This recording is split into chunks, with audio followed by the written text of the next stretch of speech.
안녕하세요. 유대덕입니다. 지금까지의 선교를 통하여서 저에게 부어주신 은혜와 하나님의 크신 사랑을 부족하지만 짧게나마 나누려고 합니다. 저의 첫 선교지는 워싱턴주의 라푸시였습니다. 저는 특별히 사랑이 넘치는 사람도 아니고 하나님 말씀에 대해 잘 알지도 못하고 특별히 누군가에게 하나님에 대해 전하는 것은 엄두도 못 낼 그저 그런 사람이었습니다. 지금도 여전히 그렇고요. 선교비로 적지 않은 돈을 써야 하고 2달 정도 되는 준비 기간과 일주일 휴가를 고스란히 선교에 써야 하는 것에 대한 부담스러움은 항상 저를 선교에 대해서 망설이게 했습니다. 하지만 하나님께서는 저에게 선교에 도전해보고 싶은 마음을 주셨습니다. 국내 선교지 중 가장 비싼 700불과 모든 식사와 일정들을 자체적으로 해결해야 하는 곳이기에 부담스러운 것도 사실이었지만 어차피 혼자 하는 것은 아니었기 때문에 팀원들에게 잘 묻어가면 되겠지라는 생각으로 사인업을 했던 기억이 납니다. 지난 선교들을 돌아보면 항상 출발하기 전에는 어린아이들에게 냄새가 나서 표정에서 싫은 티가 나면 어떡하지라는 고민부터 날씨에 대한 고민, 잠자리에 대한 고민, 친한 사람도 없는데 어색하면 어떡하지 등등 정말 많은 고민과 걱정을 안고 사역지로 향했던 기억이 납니다.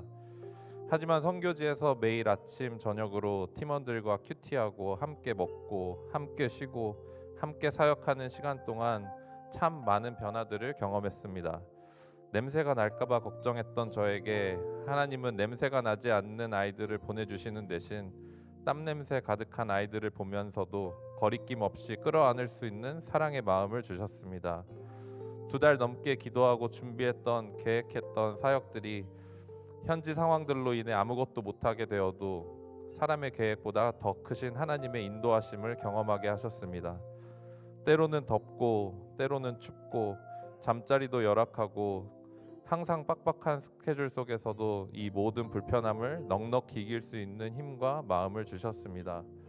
항상 편리함과 재미를 쫓아 살았던 저에게 조금 불편하더라도 의미를 쫓아 사는 삶으로 바꾸셨습니다.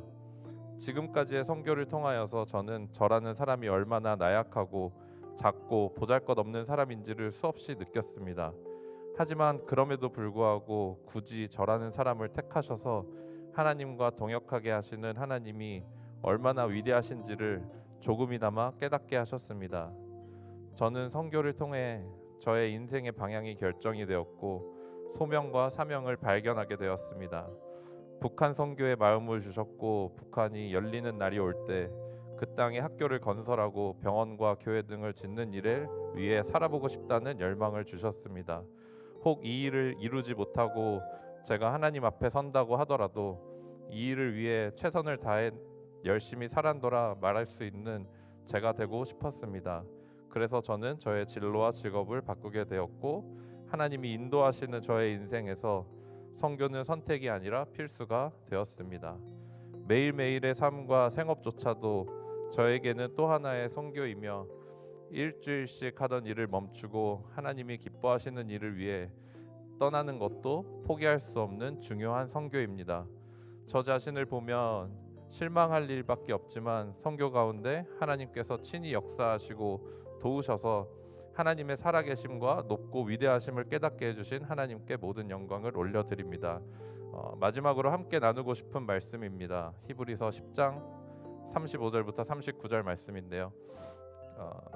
그러므로 너희 담대함을 버리지 말라. 이것이 큰 상을 얻게 하느니라.